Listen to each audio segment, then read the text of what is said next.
¿Cuál es el estado de la red vial del país? ¿Cuáles son las amenazas que se tienen previstas ante las lluvias que vienen? ¿Cuándo iniciarán los trabajos en el kilómetro 44 de la autopista Palín-Escuintla? Esto y más en conversación directa con el ministro de Comunicaciones, Félix Alvarado. Comenzamos.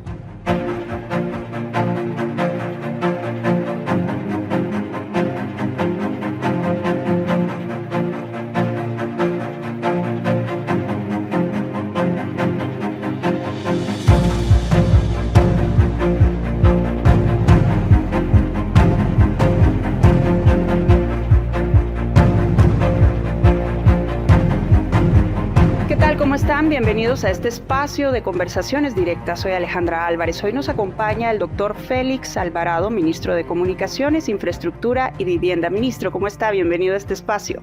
Gracias, es un gusto y saludos también a la audiencia. Muchas gracias. Y bueno, precisamente durante esta semana ustedes emitieron un comunicado de prensa en donde anunciaron una serie de puntos, principalmente las 3 empresas que se estarán haciendo cargo de darle seguimiento a la conexión y también mantenimiento de los kilómetros 39, 44 y 45 de la autopista Palín-Escuintla, un tema que ha preocupado muchísimo en el transcurso del año. Uno de los datos que llama la atención es que se menciona que los trabajos darán inicio en la primera semana de octubre. ¿Hay garantía de que así sea? Bueno, eso es lo que está planteado en el contrato, en los contratos, para ser más precisos. Entonces, sí, efectivamente, la expectativa es que los contratistas comiencen a trabajar esta semana que viene. ¿De qué depende que varíe esa fecha? Bueno, más que todo, lo que puede incidir sobre el trabajo es el clima. Ya lo vimos a lo largo de estos meses que fueron tan accidentados en términos de lo que se estuvo haciendo en la ruta, y realmente lo que incide particularmente es cuando se presentan las lluvias. Eso afecta lo que se puede hacer en el lugar de trabajo y afecta también lo que se puede hacer en el lugar del que se extraen los materiales que se necesitan. Entonces, eso siempre es una variable que pesa y pesa bastante, y como pues hemos visto ya, habiendo empezado esta segunda segunda parte de la temporada de lluvias, pues es una variable que siempre puede afectarnos. Para darnos una idea y para que la audiencia también se imagine lo que está pasando en este momento, pues hemos visto videos en redes sociales sobre denuncias de colapso de ciertos puntos, siempre en la misma ruta, inundaciones. ¿Cuál es la situación en el lugar al día de hoy? Ok, vamos a dividirlo en 2 partes, por decir así lo quisiera sugerir yo. Hay una parte de la cobertura mediática que vemos de estas inundaciones, estos problemas que se presentan cada vez que llueve, y sí quisiera ser muy claro de que una buena parte de esos problemas son problemas de vieja fecha. No son problemas inmediatos ocasionados este año, sino son simplemente problemas de fragilidad y de debilidad de la infraestructura que se vienen arrastrando.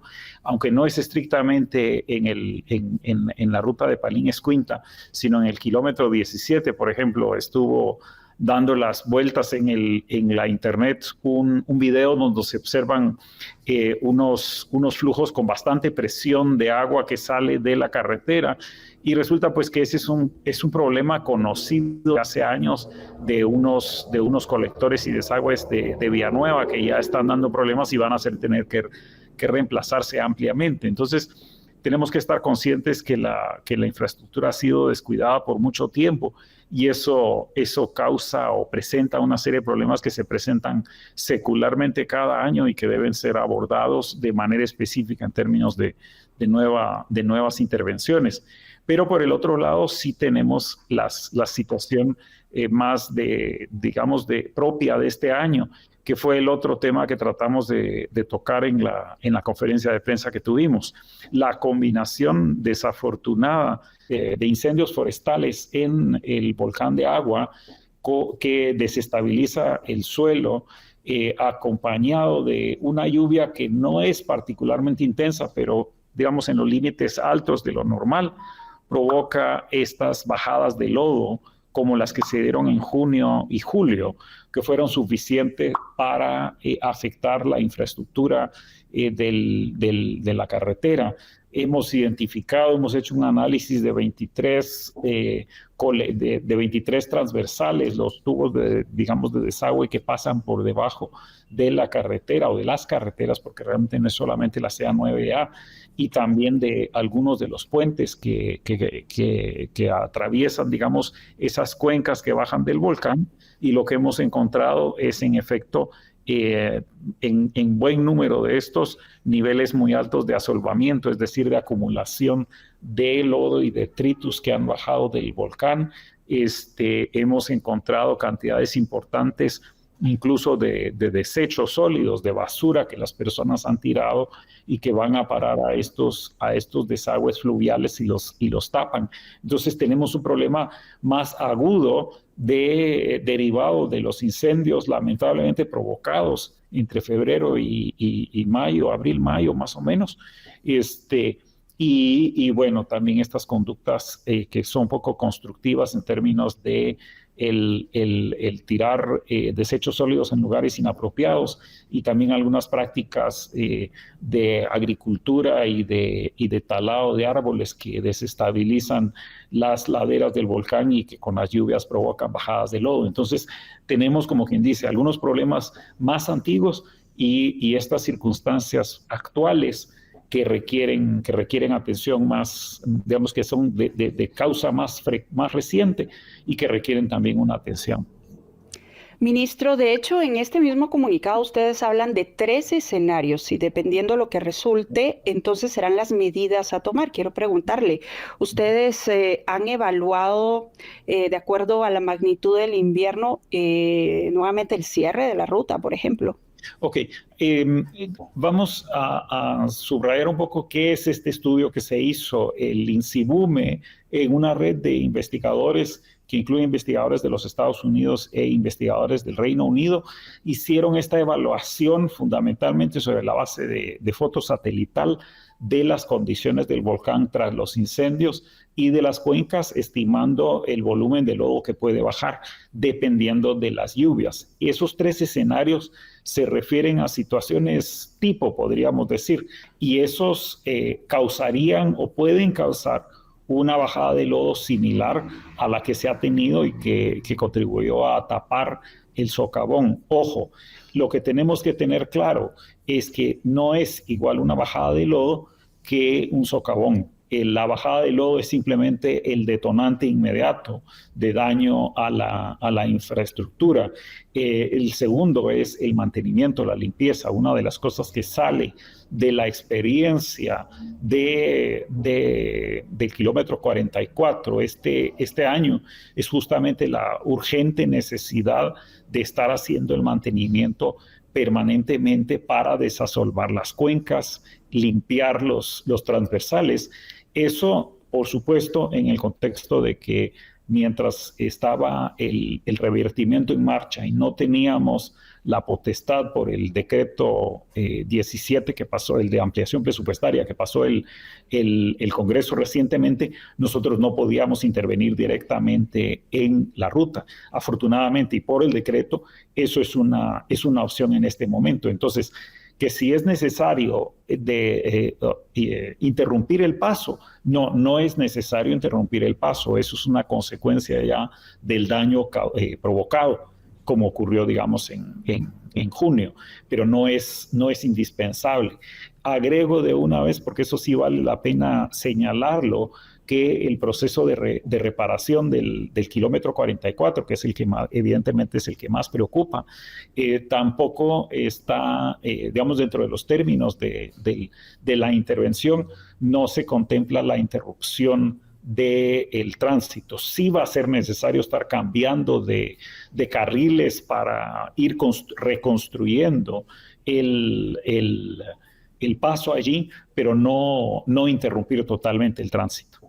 En ese sentido, ¿cómo está el cronograma de trabajo? ¿Cuánto tiempo creen ustedes que tomará normalizar el paso de vehículos en esa ruta a partir ya de la contratación de estas empresas? Hay una estimación de que esto debiera tardar aproximadamente 3 meses.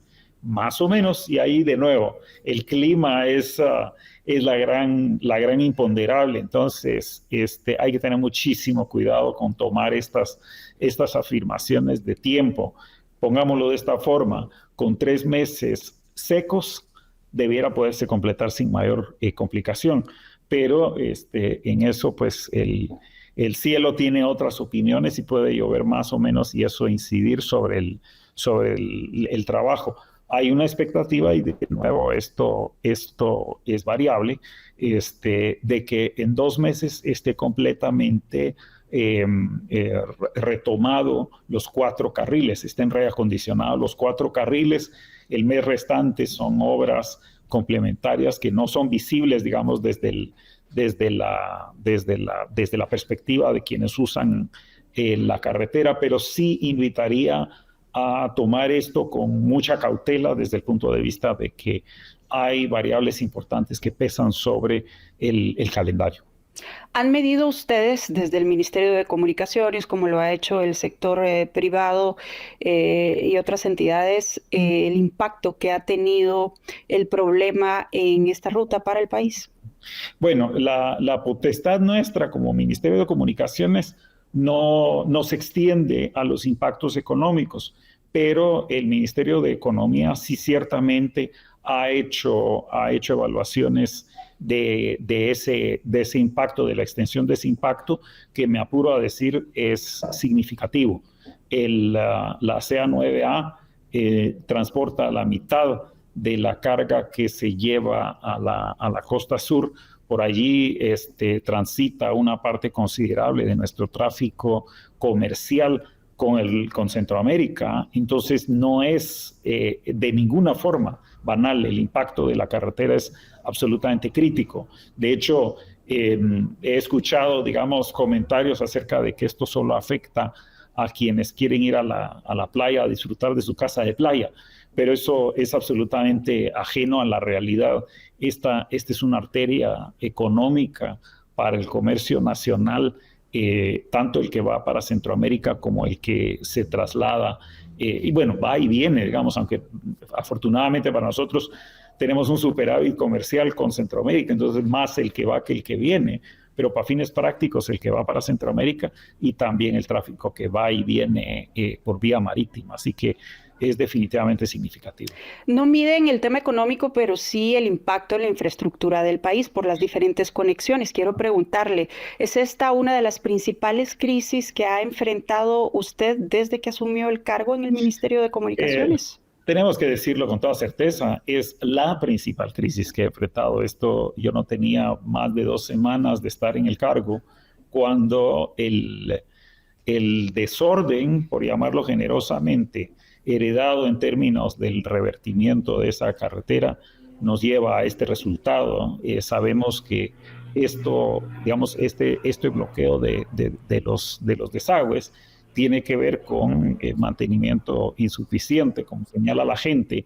En los años que estuvo bajo concesión con peaje activo, no ocurrieron este tipo de cosas. Bueno, sí ocurrió en, olvido, 2014, quiero decir que fue, pero no recuerdo. Sí hubo problemas de esta especie, y ahora de repente suceden, pero tenemos que estar claros, eso no es una característica, una condición derivada del cambio de gobierno, es precisamente derivada de la zona gris que se dio en términos de mantenimiento. Así que no cabe ninguna duda que por lo menos desde el punto de vista de la red vial, esta es la más visible, la más crítica por sus impactos sobre la economía, pero por favor tampoco perdamos de vista que eso es porque es un objeto grande, significativo, pero las condiciones desafortunadas de toda la red vial desangran la economía nacional en una y mil formas. Tendemos a pensar solo en las carreteras centroamericanas, en las autopistas como de impacto económico, porque son las más visibles. El momento que se para el tránsito, como pasó hace un par de días con los transportistas que estaban protestando por este mismo asunto, se hace muy visible el impacto. Pero el hecho de que la mayoría de la red vial rural está en malas condiciones desangra la economía nacional de manera persistente. Lo conversaba con agricultores de Nagualá, y ellos me comentaban cómo aproximadamente 40% de la cosecha que llevan a vender sobre la carretera, digamos, a los mayoristas, se ve dañada en el tránsito de pocos kilómetros en caminos de terracería. Eso significa que la productividad del país es menos de la que podría ser, y que el desperdicio que se da en la producción agrícola es considerable, particularmente con los productos más sensibles al movimiento, digamos, a los golpes. En ese sentido, y viendo ya el tema en retrospectiva, aunque está en proceso la solución, ¿se sintió usted en algún momento presionado? ¿Pensó en renunciar? Presionado por quién depende, y en cuanto a la renuncia no hubiera sido mayor solución. Definitivamente no diría que no es una situación difícil. Recibí muchísimo soporte, siempre apoyo del señor presidente. Es evidente que la tarea es y sigue siendo y fue muy compleja y retadora, pero tengo que decir que de alguna manera esa eran, podríamos decir, los términos de referencia del empleo. No estoy haciendo esto porque era fácil, sino precisamente porque era de alguna manera difícil, pero necesario. Por supuesto, hubiera estado muchísimo más feliz si no tenemos un socavón a las 2 semanas de empezar el cargo, pero es lo que es, ¿verdad? Y con su equipo de trabajo, el desgaste del que se ha hablado incluso hasta días recientes, ¿lo han presionado para que destituya a alguno de los integrantes? Yo creo que tenemos que tener mucho cuidado con la información que circula en redes. No es ninguna novedad que las redes sociales son como cajas de resonancia. Lo que tenemos es un equipo, al menos yo lo veo de esta forma, un equipo de muy alta calidad, de gente muy experta, cada uno en su área, y una tarea que es persistentemente compleja. Pero de eso a que, yo no sé, el tipo de cosas que mira uno amarillistas en las redes, no, esa es la bulla del asunto. En ese sentido, hubo también un momento en el que pues la crisis se agudizó. Precisamente un fin de semana, un comunicado de CACIF en donde le pide al presidente de la República acciones inmediatas para solucionar el problema en la autopista. A partir de eso, ¿cómo quedó su relación con el sector privado? Pues, hemos tenido bastantes y muy productivas conversaciones con el CACIF acerca y justamente en torno a eso, porque en efecto tuvimos un par de reuniones con representantes de la élite empresarial, en la que tuvimos oportunidades de plantear miren, estas son las condiciones bajo las que estamos trabajando, estas son las necesidades que tenemos, y como bien señala usted, en ese momento hubo una primera publicación de un comunicado que, lejos de darnos una solución, pues pedía más, reclamaba más bien respuestas inmediatas a nivel de la presidencia. Sí, fue un momento tenso. Tuvimos conversaciones con los directivos del CACIF, yo diría muy productivas en términos de entendernos mutuamente, porque por un lado ayuda el poder explicarles a ellos las condiciones en las que nosotros estamos trabajando, que no es como suele ser en el caso de las empresas privadas, que uno puede actuar con un poco más celeridad. Nosotros, como dice el lema, el sector público solo puede hacer aquello que la ley le manda, mientras que uno en el sector privado y pues en la vida privada puede hacer cualquier cosa que la ley no le prohíba. Y eso significa unas condiciones muy distintas para movilizar recursos y encontrar soluciones, y hay una cierta expectativa de que el funcionario se porte de esa forma, y al funcionario no le queda más de remedio que decir, eso no va a pasar, porque tienes por un lado la Contraloría y por otro lado pues la ley que te está especificando qué es lo que puedes hacer o no.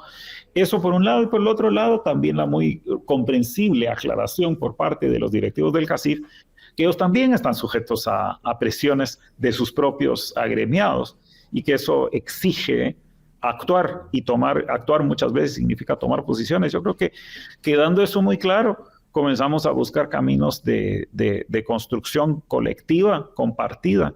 Creo que no me canso de decir, y especialmente en contextos empresariales, ayer apenas estaba en un evento con empresarios y les señalaba eso, gobierno y sector privado, gobierno y empresa, se necesitan y se construyen mutuamente. Desafortunadamente, en Guatemala hemos construido no creo que le pueda llamar una cultura, porque es más bien como una equivocada apreciación de que el sector privado es bueno y el sector público es malo, cuando realmente el mercado se estructura gracias al papel regulador del Estado, y el Estado opera gracias a las contribuciones fiscales del sector público, del sector privado, y el resultado de la interacción entre ambos es que toda la sociedad puede o no ganar.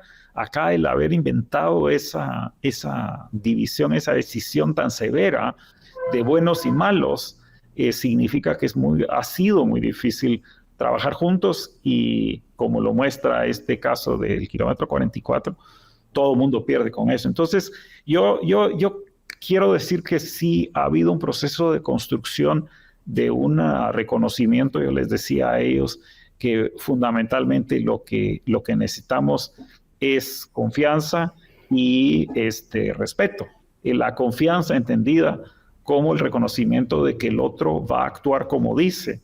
Y respeto significa reconocimiento de que el otro tiene un papel válido, que ser sector privado no es ser el demonio, es tener un papel específico. Y ser sector público no significa tampoco ser incompetentes, sino tener unas condiciones y características bajo las que se puede trabajar, y que esa relación de confianza y respeto es la que permite que operemos juntos en beneficio de la sociedad. Entonces, en ese sentido estoy, diría yo, confiado que vamos construyendo eso. Y más aún, la crisis que muestra este estudio, el reto, el desafío que muestra este estudio que hizo el INSIBUME con las universidades británicas y norteamericanas, justamente subraya la importancia de que trabajemos juntos.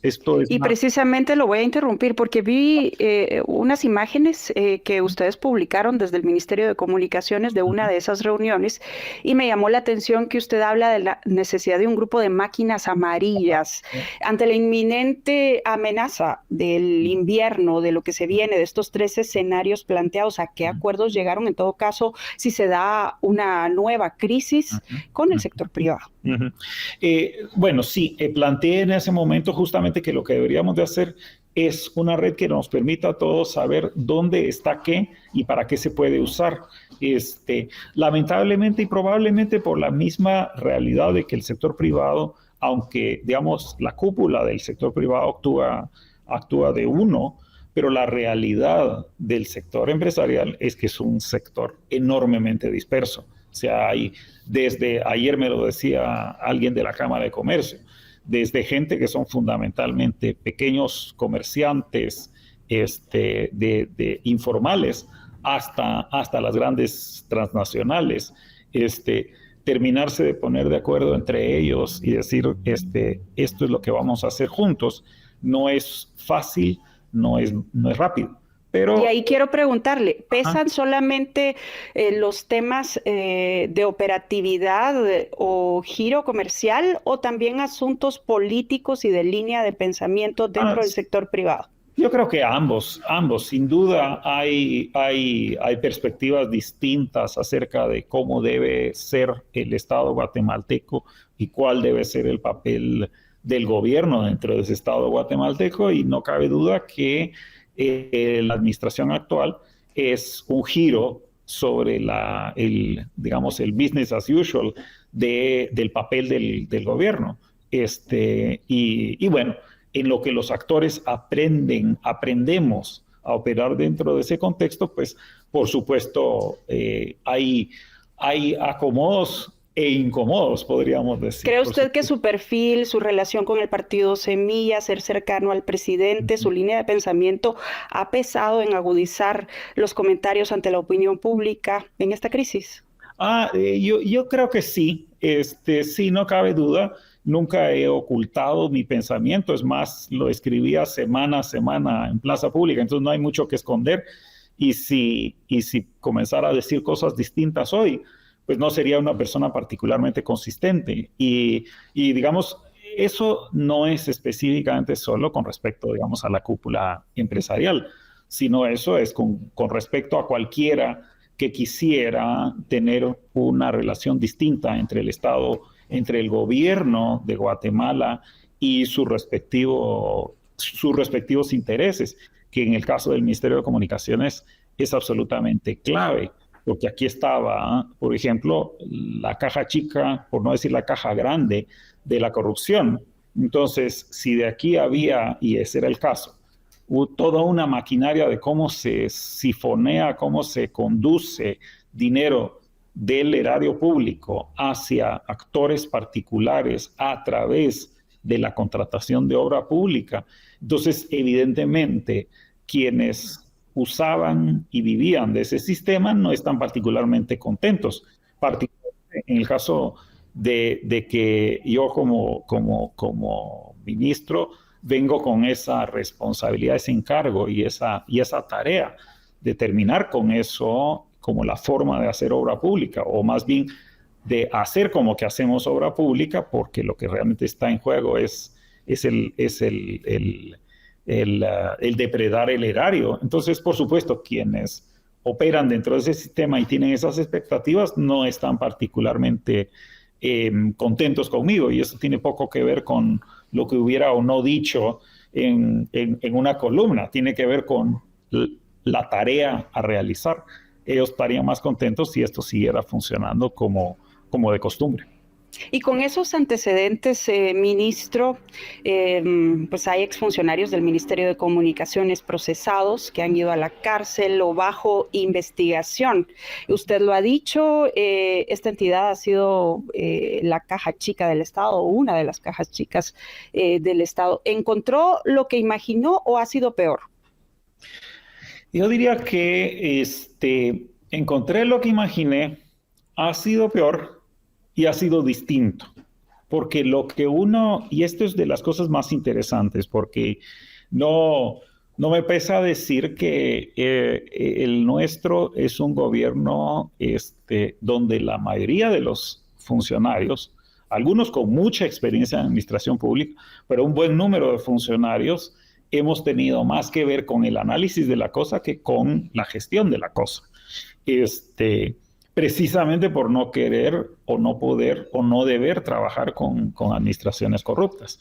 De hecho, en los últimos 10 años me fui formando muy fuertemente la idea de que con el gobierno de Guatemala uno podía trabajar con él, pero no podía trabajar para él. Era demasiado costoso para personas que querían ser... ¿Y qué lo hizo cambiar?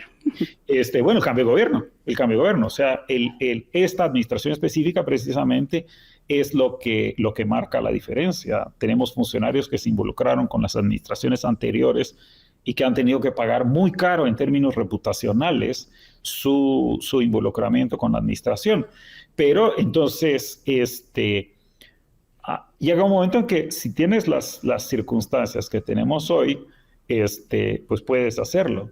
Pero el punto al que iba es que lo que demuestra la gestión practicada es la inmensa y detallada complejidad de la tarea, que uno la entiende conceptualmente, sobre todo si la ha estado siguiendo durante bastante tiempo, entiende muy bien la dinámica de la corrupción, la dinámica de la manipulación de los contratos, la dinámica de, ¿qué te digo?, la gestión política, pero hacerla son otros 20 pesos. Es siempre más compleja de lo que parece.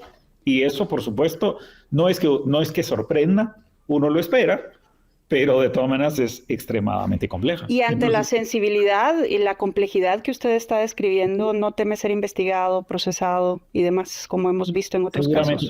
Seguramente que sí. Desafortunadamente no estamos trabajando en un entorno jurídico decente, por llamarlo de alguna forma. Estamos ante un sistema en el cual la justicia ha sido instrumentalizada para la persecución política. Esto es más que evidente. Es un riesgo real. Es un riesgo real. Aparte del hecho de de la naturaleza de los procesos que requieren ser, por supuesto, transparentados y administrados, revisados por la Contraloría y bueno, digamos, si hay hallazgos, estos hallazgos necesitan ser desvanecidos en los procesos usuales, digamos, de la administración pública. Encima de eso tenemos una capa de malicia, donde la evidencia no es lo más importante para el procesamiento, para la persecución administrativa y eventualmente penal, sino lo es la enemistad política. La instrumentalización de la política que nos da la criminalización de actores políticos por razones políticas, no por razones técnicas ni jurídicas.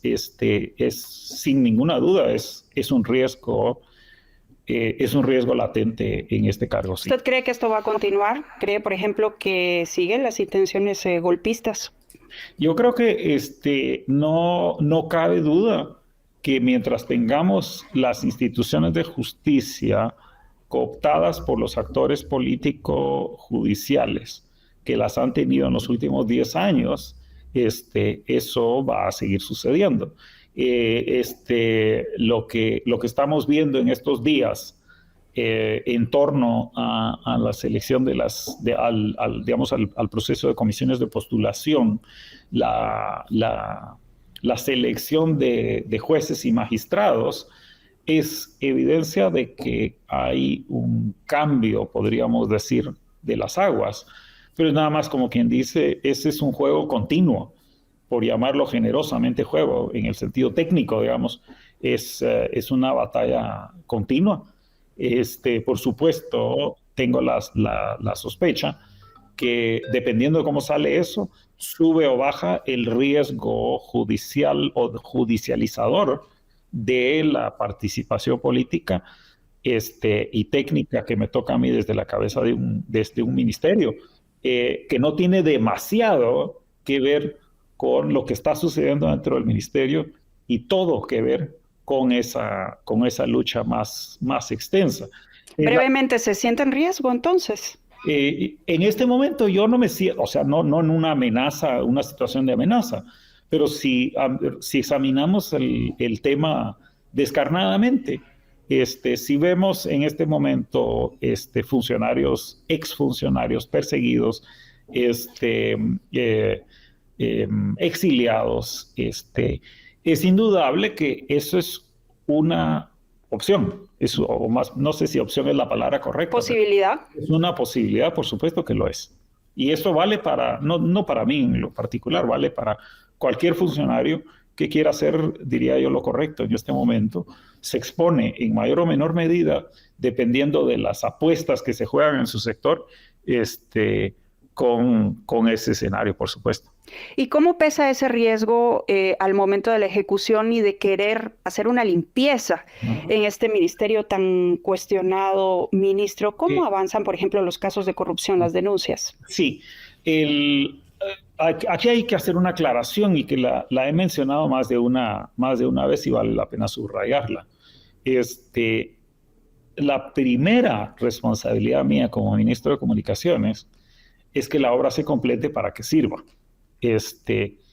Estamos conscientes de que estamos en un sector, en un ministerio, en el cual la gran mayoría de los contratos de ejecución de obra pública tienen defectos.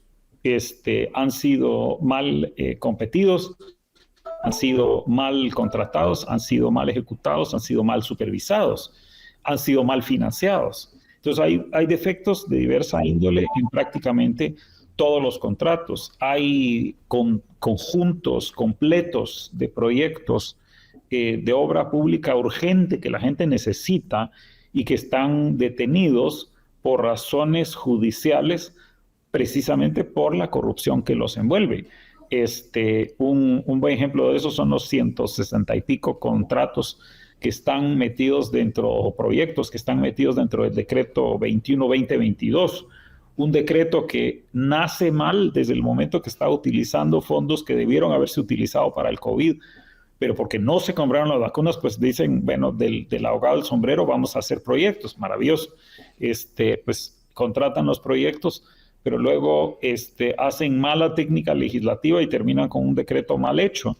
Descubren que no pueden asignarle a los proyectos el dinero que deben asignarles y entonces se lo agregan a los contratos de los proyectos de una manera abiertamente ilegal y sucede lo inevitable. Viene la Contraloría y denuncia el decreto y ahí detrás se van los 160 y pico proyectos y todo se queda congelado. Tienes entonces proyectos que han quitado la cinta asfáltica para renovarla. Cuando cae el decreto, cuando cae la judicialización, no se pueden seguir reparando, no se puede seguir construyendo. Llueve, se daña la base de la carretera y terminas más atrás de lo que estabas cuando tenías una carretera en mal estado. Pero no se puede intervenir porque está judicializado, y está judicializado porque ese decreto trae cualquier cantidad de problemas arrastrados. Y en esos contextos es donde una y otra vez tuve la oportunidad de decirle a las partes, incluyendo los señores diputados, acá lo que importa es terminar la carretera, lo que hay que hacer es completarla. Después platiquemos de quién es responsable de esa cosa tan mal hecha, que no quiere decir que no sea perseguible y que no deba perseguirse. Pero primero por lo menos terminemos la carretera. Es decir, ustedes están priorizando eso. Yo le pongo un ejemplo, el caso B410, que ha sonado muchísimo a partir de su presentación. Varias empresas que son parte de esta red tenían contratos o tienen contratos con el Ministerio de Comunicaciones. De hecho, hace poco se cuestionó que se hicieran todavía algunos pagos a estas empresas mencionadas. ¿Qué más han encontrado alrededor de eso? Bueno, ojo, el caso de B410, estemos claros, es un caso fiscal. Esto es la SAT, no somos nosotros. De hecho, irónicamente, hay empresas porque el Congreso, como sabes, dentro del decreto 17 de ampliación presupuestaria, puso un artículo que nos permite, porque, digamos, liquidó el artículo torcido que tenía el decreto 21-2022, que no nos permitía financiar estas obras y terminarlos. Lo quitó y hemos comenzado a financiarlas para poderlas completar, las que están. Pero digamos, son empresas cuestionadas. ¿Cómo pueden ustedes filtrar eso? Eso es justamente el punto. Entonces, son empresas cuestionadas. No se está renunciando a la necesidad de perseguir, si se desea, desde el Estado, perseguir a implementadores, pero se está siendo realista en decir lo que se debe judicializar y lo que se debe perseguir es a los actores corruptos, no interrumpir la obra, no obstaculizar la obra. La obra no es, por decir así, el culpable, la obra es el objeto. Entonces, poder completar esos es absolutamente crítico. En este momento, se nos quita ese bloqueo. Y justamente sucede a la misma vez esta investigación de la SAT en el conocido caso como B410. Y resulta que algunas de las organizaciones de las empresas de esos mismos proyectos pues vuelven a caer en una situación de irregularidad. Y eso subraya muy bien. El problema es una práctica, haberse acostumbrado a trabajar de forma irregular. Y que si era irregular en el contrato y en la ejecución, o si era irregular con el fisco, ya como que se ha construido toda una industria de la construcción en torno a la corrupción, y eso es de alguna manera lo que necesita cambiar. En ese sentido, recuerdo las declaraciones del director de Fundesa en una entrevista reciente. Él decía que el sistema vial del país no funciona. y que en ese caso hace falta pues una ley de infraestructura. ¿Cuál es su postura sobre ello? ¿Cree que eso ayudaría a cambiar todo esto que está describiendo, todo este problema? Es interesante porque, digamos, definitivamente se necesitan reformas legales a la forma como se regula la construcción de la infraestructura nacional. Mis principales objeciones expresadas a la gente de Fundesa, que de alguna manera empujó la original ley de infraestructura vial y que de alguna manera también apoyan la ley de infraestructura prioritaria, que es la que ahora se conversa. Mis principales objeciones en este momento a la ley de infraestructura prioritaria tienen que ver justamente con que no se hace explícito cuál es el motivo de priorización, qué quiere decir prioritario, ¿verdad? Porque asume como prioritario ciertas rutas y no examina por qué esas rutas son prioritarias y sobre todo quién decide que esas rutas son prioritarias. Y tiene algunos otros defectos, diría yo, de técnica jurídica que vale la pena considerar. Pero dicho eso, también abre la puerta para que si abordamos esas limitaciones que tiene, nos permite intervenir. Si dejamos de decir estas son prioritarias porque sí, si no decimos son prioritarias por estas razones y la forma como vamos a escoger son estas formas de escoger cuáles son prioritarias, entonces reconocemos algo que la ley sí ofrece y es el hecho de que, bueno, si son prioritarias, encontrémosles formas expeditas de financiar y de contratar. Porque el problema es que no es solamente que la ley de infraestructura o que digamos que el marco regulatorio de la infraestructura es débil o imperfecto, sino que el marco de contratación es insuficiente. Necesitamos cambiar la ley de compras del Estado para que la contratación de la obra civil sea más eficiente y más expedita. Tenemos problemas de ley de presupuesto porque no podemos gastar de manera expedita y clara. Hay un montón de cosas que tienen que comenzar a cambiar, pero esa ley de infraestructura prioritaria por lo menos dice, bueno, ok, hay que hacer todos esos cambios y eso va a tomar mucho tiempo y va a ser muy complicado. Entonces, por lo menos para los caminos que decimos que son prioritarios, vamos a hacer excepciones particulares y vamos a utilizar un mecanismo que nos deje financiarlo y contratarlo de una manera más expedita. Eso no es una mala salida, hay cosas que perfeccionar, digamos, hay cosas que revisar y de hecho estamos en conversaciones con los diputados que de alguna manera están promoviendo esa iniciativa. Todavía tenemos que ver reflejados esos cambios para sentirnos cómodos, particularmente que el caldo no nos salga más caro que los frijoles. ¿Y esto ayudaría a neutralizar las redes de corrupción, el pago de comisiones, por ejemplo? Yo no creo que una ley específica nos va a resolver la corrupción. Esto lo que puede hacer es hacer más fácil la construcción de la obra pública. Pero si debilita a la institución, va a ser igual de inservible. Porque cuando escucho a personas que dicen, no, es que lo que tenemos que hacer son APPs, o lo que tenemos que hacer es concesiones, o lo que tenemos que hacer es X o Y forma de administrar. Y la verdad es que las hemos probado todas. Hemos hecho por administración directa, corrupta. Hemos hecho APPs, corruptas. Hemos hecho concesiones, corruptas.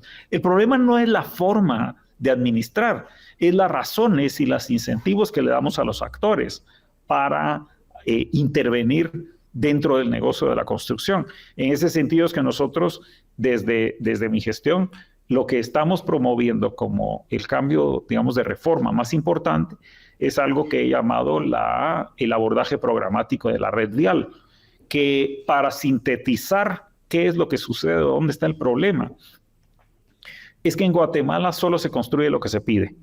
Hay un plan vial que dice, estas son las carreteras que necesitamos, son con estas características, hay que construirlos en tales lugares y cuestan tanto. Y hasta ahí todo muy bonito, y lo hicieron en el 2018. No es perfecto, pero es un punto de partida. El problema es que nadie le hace ningún caso, porque no se construye lo que está en el plan, se construye lo que alguien pide.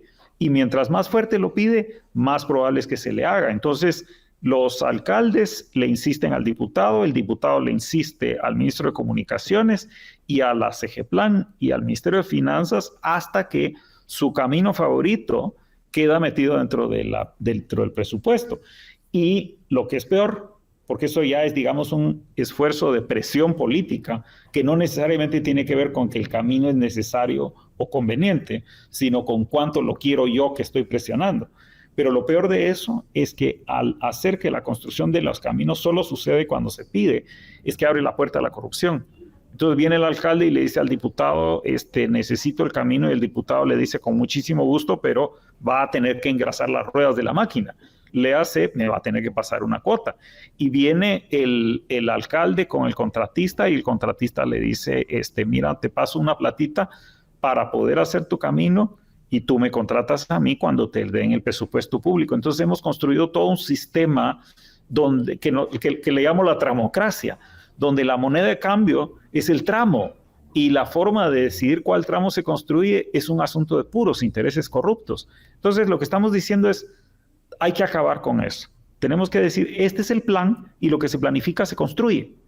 Es hasta allí. Y no hay nada que decidir a nivel de una vez hecho el plan, que ese es un momento político donde sí, de acuerdo, nos ponemos de acuerdo técnicamente en qué caminos se necesitan y tiene un segundo momento político en el que decidimos en qué orden se construyen, como quien dice, cuál es la prioridad, que tiene que suceder entre actores políticos en el territorio.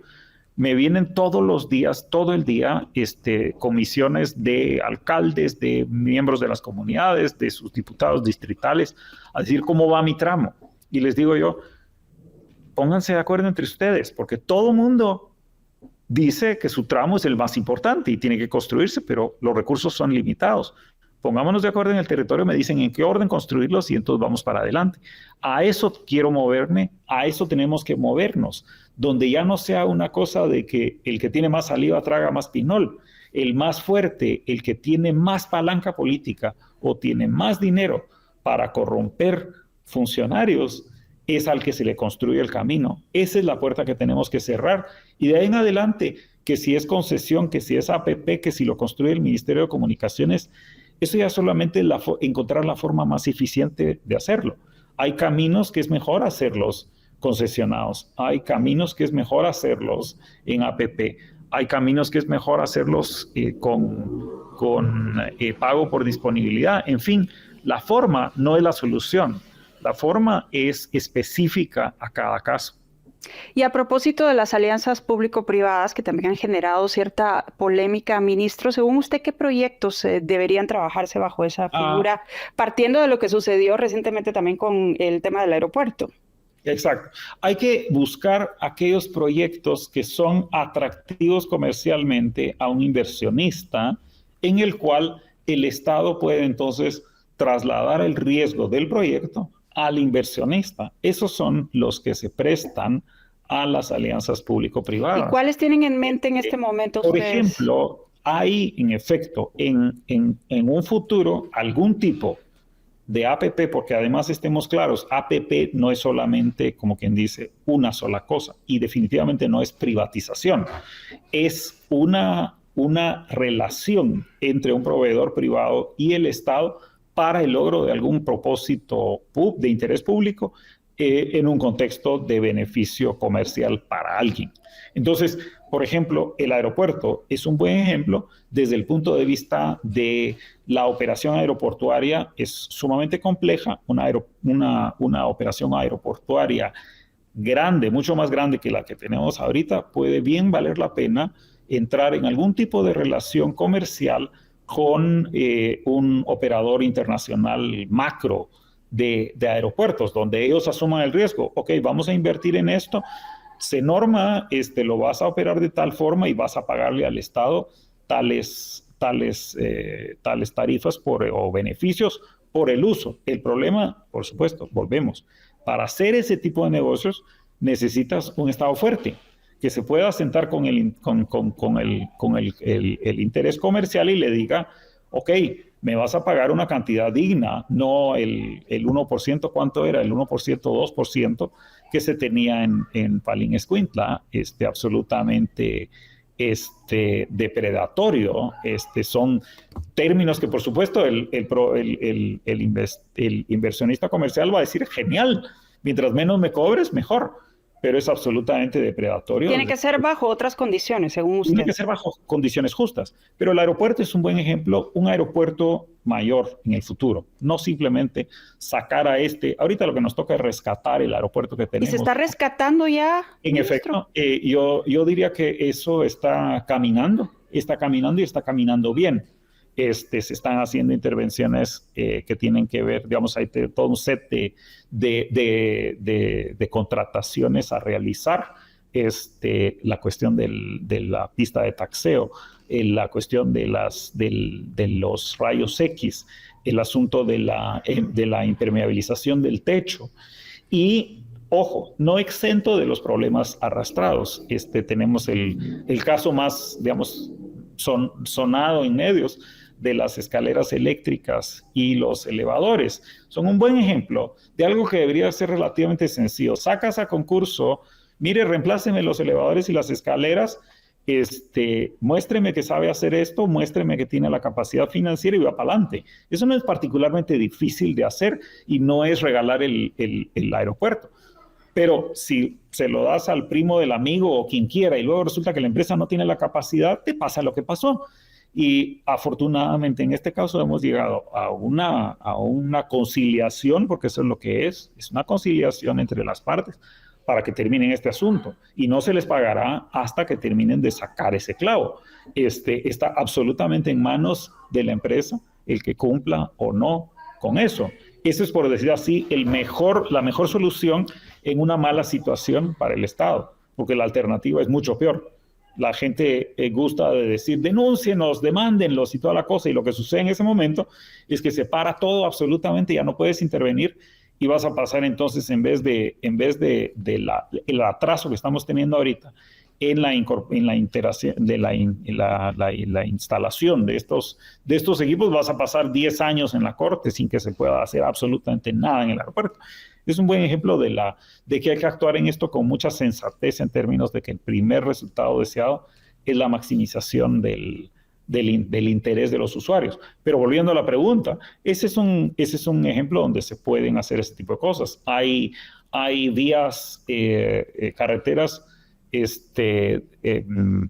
particularmente las que son de interés, digamos, de tráfico comercial, que pueden perfectamente ser oportunidades de alianza público-privada. Como por ejemplo, han hablado ustedes con el presidente de cuál sería la próxima. Hay una que es de mucho interés que la Fundesa y otros actores han estado promoviendo, que se conoce como la Vía Express. Es un desfogue del tránsito de la ciudad de Guatemala por el lado este de la ciudad, fuera de la ciudad, que no solo te permitiría desfogar el tránsito pesado, el tráfico pesado, los vehículos de carga, que no tengan que pasar por la ciudad, sino que la rodeen en su tránsito del sur hacia digamos, de costa a costa, del Pacífico al Atlántico. Esa es una vía que es costosa de construir, digamos, en términos de los retos de ingeniería, pero que puede ser sumamente atractiva a un inversionista privado. Esa es una buena oportunidad donde puedes tener un proyecto de esto que llaman pago por disponibilidad. Tú inviertes y yo te pago, es básicamente bisacuotas para el Estado.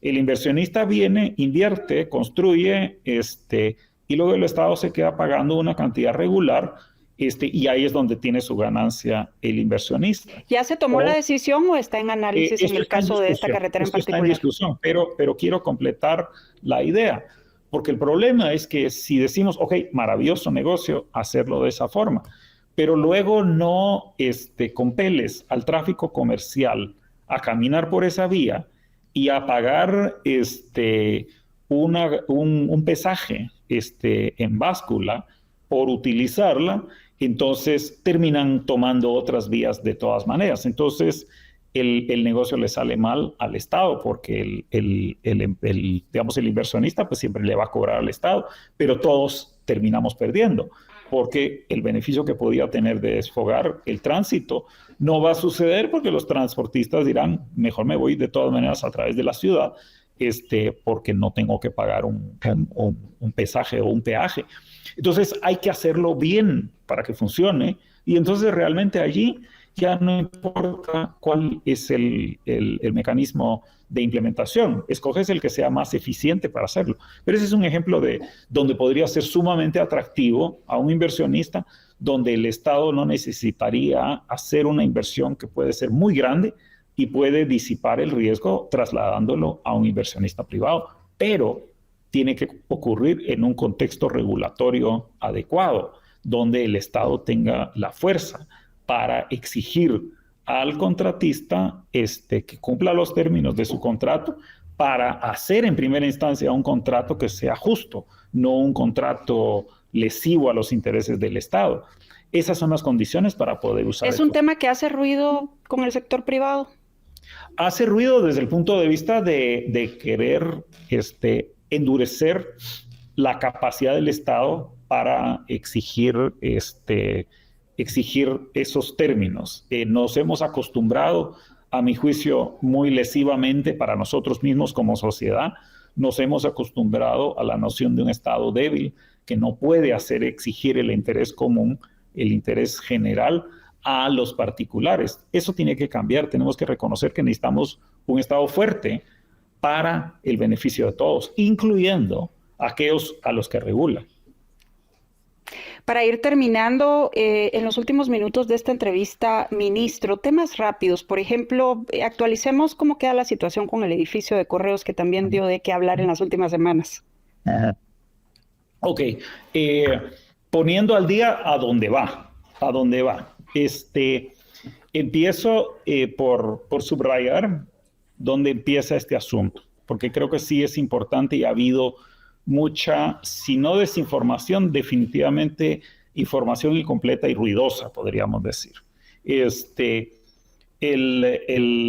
Las escuelas de arte se comunican con el ministerio y dicen, mire, se va a acabar el periodo de convenio, toca renovarlo, y les decimos, bueno, nosotros necesitamos el edificio, no estamos interesados, primero, en renovarlo, pero dos, necesitamos un plan de transición ordenado, y tres, importantísimo, que es lo que misteriosamente parece haber desaparecido de la conversación mediática, siempre cuidando el interés de los estudiantes de las escuelas de arte, o sea, sin hacer daño a los estudiantes de las escuelas de arte.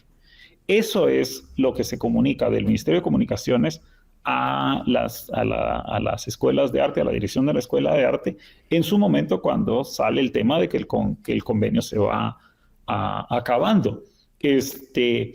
Quedemos claros, en última instancia, el plan de transición y la garantía a los estudiantes es materia de la municipalidad. Es ella la que ha establecido las escuelas y tiene la relación con los estudiantes. En un pase así muy interesante, resulta ser los estudiantes, bueno, primero resulta ser los estudiantes contra el ministerio, y segundo resulta ser el ministerio que los quiere echar. Dos cosas absolutamente sin sentido, porque ni es materia del ministerio, ni el ministerio los quiere echar. Todo lo contrario, queremos que las oficinas de correo, no solo la de acá, de la ciudad de Guatemala, sean espacios más amistosos al arte. Pero la cosa es que termina en ese escándalo, digamos, en ese ruido. Se propone a la municipalidad que se tenga la discusión de ese convenio. Es el lema jurídico de pacta sunt servanda. Los convenios se cumplen, los pactos se cumplen. Es un documento contractual entre dos instituciones. Bueno, entrémosle y veamos qué es lo que hay que hacer a partir del momento que estamos. Desafortunadamente, a mi juicio, hay una solicitud de amparo, y ahí es donde estamos ahorita, de parte de un estudiante a la Corte Suprema, para que se garanticen sus intereses. La Corte decide sobre el particular, por lo menos en términos de dar el amparo provisional, sin la información nuestra. y nosotros presentamos el expediente a tiempo. Misteriosamente desapareció dentro de la burocracia de la Corte y la Corte no lo conoció. Los señores magistrados no conocieron la documentación porque no les fue presentado desde adentro. Nos tocó a nosotros hacer otro recurso demostrando que la documentación se presentó a tiempo, que la Corte la tiene como institución, la tiene en su poder, y entiendo que la Corte está pendiente de dictaminar sobre la base. Hay ya no me acuerdo cómo se llama el recurso, digamos, que tiene que volver a decidir sobre eso. Curiosamente, pues no han decidido con esta información que ya tenían, pero que no habían conocido. Y eso ahí está. Evidentemente, el amparo garantiza la continuidad del interés de los estudiantes y eso me parece absolutamente sensato. Es lo que hemos querido siempre. Así que veremos qué sucede. Creo que es desafortunado que se haya convertido en una cosa tan complicada a partir de un asunto que debiera ser de trámite, pero es lo que es. En otro tema, ministro, siendo el Ministerio de Comunicaciones el enlace del Ejecutivo ante la empresa portuaria, ¿qué han observado? ¿Cuál es la previsión ante la crisis que se dio brevemente? Sí, ok. En efecto, el Ministerio tiene la autoridad portuaria, digamos, por ley.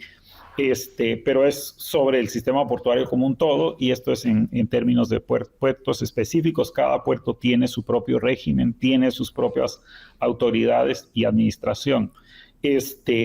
Lo que escucho continuamente de los técnicos que conocen y que están más cerca del puerto es que, primero, el problema no es nuevo. Segundo, no tiene los niveles de agudeza que se presenta. De nuevo, creo que somos dados a los escándalos mediáticos, podríamos decir. Y tercero, que sí se necesitan soluciones sustantivas de mediano plazo. Así que creo que tal vez mi invitación en este tema, como en otros, es que necesitamos comenzar a examinar los datos específicos. O sea, tenemos puertos y un sistema portuario débil en general, pero las crisis son más aparentes que reales, en el sentido de que ya vienen haciendo, tal vez no es la metáfora correcta, pero vienen haciendo agua desde hace ratos, no es algo de ahorita. Para cerrar, el sistema vial del país, ¿en qué porcentaje está funcionando en este momento, ministro? Lo que tenemos más bien es que, y sin poder ponerle un número exacto, y bueno, voy a comentar algo sobre eso en un momento. Lo que tenemos que reconocer es que es un sistema fuertemente segmentado. La red vial primaria más o menos funciona, más o menos. Y la red terciaria, los caminos rurales, escasamente funcionan. Es muy mala. O sea, lo mismo que sucede en otros órdenes de la vida, de la sociedad y la economía guatemalteca, se manifiesta en las carreteras también. Es fuertemente segmentado, donde funciona más o menos para un grupo muy pequeño y funciona muy mal para la enorme mayoría. Allí estamos exactamente en ese mismo lugar, estamos en términos de la red vial. Y decía que iba a comentar algo adicional, y es el hecho de que usted preguntaba, digamos, como en qué porcentaje está trabajando. Empecemos por allí. La red vial registrada, que es aquello por lo cual el Ministerio de Comunicaciones se ha hecho históricamente responsable, es más o menos 18,000 kilómetros. La red real de caminos en Guatemala es de aproximadamente 40 y pico mil kilómetros. O sea, el Ministerio de Comunicaciones es un ministerio que no hace rectoría de su objeto, porque simplemente ha ignorado históricamente a más de la mitad del objeto que le toca regular, porque ha existido esta impresión equivocada de que si lo registro lo tengo que mantener, y eso no es cierto. Registrarlo es solamente decir existe y tiene estas características y es objeto de la regulación del Ministerio de Comunicaciones. Es como que dijéramos, el Ministerio de Salud registra los medicamentos, pero entonces no vamos a registrar unos medicamentos y eso los puedes usar sin que el ministerio los vigile. Eso sería un absurdo total. Se vigilan todos los medicamentos. Igual acá, deberíamos de tener anotadas absolutamente todas las vías del camino, del país, así sean nacionales, sean municipales, sean caminos de finca, sean caminos privados, no importa, porque tienen que ser caminos que cumplen con ciertas características, que son seguros para circular y que se administran desde el punto de vista de la regulación del Estado. Este es otra vez el ejemplo del Estado que es débil y luego sucede de todo allá adentro. Entonces, ¿qué parte de la red funciona? Depende de cuál red estás hablando. Si decimos los 18,000 kilómetros registrados, más o menos funcionan, pero resulta que es menos de la mitad de lo que auténticamente son la red vial guatemalteca. Entonces, una de las cosas con las que estamos empezando, y eso ya lo hemos empezado en este momento, es que no es tan interesante, digamos, no es un tema sexy, pero es esencial, es la nomenclatura universal. El que todas las carreteras tengan un solo nombre y que todas, absolutamente todas, estén registradas. Ese es un proceso que nos va a llevar por lo menos un año terminarlo, 6 meses para levantar los datos, 6 meses para ponernos de acuerdo con los actores interesados, pero que al final de ese año tengamos y podamos decir, aquí tenemos anotados los 40 y pico mil kilómetros de como camino. Una especie de radiografía de la red vial nacional. En todo caso, como un catálogo, como un catálogo que nos diga, estos son los caminos que tenemos, estas son sus categorías, estas son las normas que tenemos que cumplir, independiente de si las tiene que cumplir el Ministerio de Comunicaciones, la Municipalidad X o el señor Patito que tiene un camino de finca. En este momento, además del kilómetro 44 y la ruta Palín-Escuintla, ¿cuál sería el segundo tramo que más le preocupa? Bueno, más vulnerable. Depende de qué es lo que queremos decir con más vulnerable. Con más, bueno, en términos de vulnerabilidad, tenemos un mapa extenso de vulnerabilidad, particularmente en la costa sur y en el altiplano occidental. La Conred levantó un inventario de 10,000 puntos, incluyendo carreteras y particularmente puentes. Tenemos un problema serio de puentes en muy mal estado. El problema es que eso ayuda muy poco, porque honestamente, cuando se viene la lluvia puede ser absolutamente aleatorio dónde ocurre uno de estos percances. Tanto así que de hecho el kilómetro 44 no era uno de los priorizados dentro de esa prioridad de esa priorización que fue hecha hace unos años. Es más bien que lo que tenemos que hacer, más que decir es este tramo, lo que tenemos que estarnos preocupando es por desarrollar la capacidad instalada para responder donde quiera que se presente la emergencia y más importantemente aún de construir y mantener una red vial, una infraestructura vial resiliente al cambio climático. Porque volviendo al tema de la emergencia del volcán particularmente, lo que nos muestra es que vamos a tener que comenzar sistemáticamente a mejorar la capacidad de nuestra infraestructura de responder y de resistir con resiliencia ante los embates de un clima cada vez más inestable. El tema del volcán no afecta solo a la CA9, a la CA9A, que es la autopista, sino que a la CA9, el viejo camino al puerto, y la RN14, que baja por el otro lado del volcán. Las tres son vías alternas que tienen que estar en buenas condiciones, porque lo vimos con esta crisis. El problema no fue la CA9, resultó que el problema fue que al descomponerse, al interrumpirse el tránsito en la ruta de Palín-Escuintla, no había ninguna otra que funcionara, porque la vieja también estaba con problemas y la RN14 igualmente. Entonces, tenemos que comenzar a ver esto con una visión sistémica, no es que haya un camino, que ese sí nos va a salvar. Y en todo caso, a partir de lo vivido en esta ruta y el kilómetro 44, ¿se están preparados para lo que pueda venir con las lluvias? Nos estamos preparando. Efectivamente, todos estos elementos que he tratado de describir, la conversación continua con el sector empresarial, la conversación, que esto no lo mencioné, con los actores políticos y comunitarios en Palín y en Escuintla, en los alrededores del volcán, el fortalecimiento de las capacidades institucionales, el desarrollo de nuestras unidades, la compra de maquinaria para hacer mantenimiento y para hacer construcción y mejora en emergencias. Todas son un montón de elementos que tenemos que ir poniendo para poder tener un sistema más sólido. Y por supuesto, el más importante de todos, el fortalecer la capacidad y seguridad de nuestro propio personal. Solamente 10% del personal del Ministerio de Comunicaciones es personal contratado en un contrato permanente. Los sueldos son muy bajos y la gente que puede firmar contratos, que puede recibir obras, es solo ese 10%. Tenemos que comenzar a fortalecer eso. Tenemos que tener más y mejor gente acá en el ministerio para hacer bien el trabajo.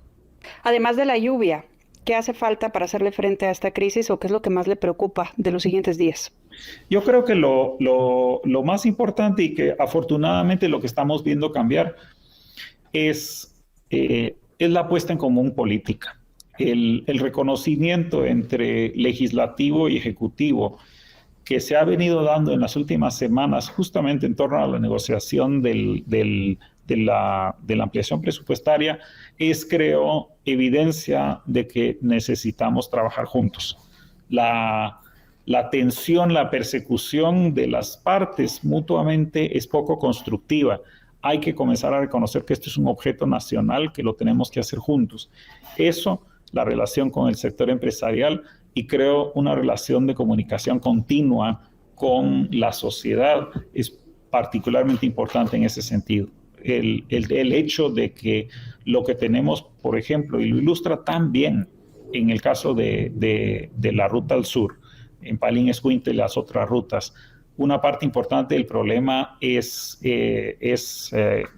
deforestación, agricultura donde debería estarse haciendo área protegida y incendios forestales nos señala que no es simplemente el Ministerio de Comunicaciones va a resolver todo esto. Todos vamos a tener que hacer una parte y vamos a tener que trabajar juntos. Reconocer que la red vial es crítica, necesaria para todos los actores distintos, no solamente para los intereses comerciales, sino para los intereses nacionales. Entonces, en la medida en que nos alineemos detrás de eso como un propósito nacional, no solamente como una tarea institucional, es más probable que podamos reforzar y retomar el desarrollo de nuestra red vial y en particular, por supuesto, desde el punto de vista de la institución, que controlemos la corrupción, porque eso sí es un enorme dreno a los recursos disponibles.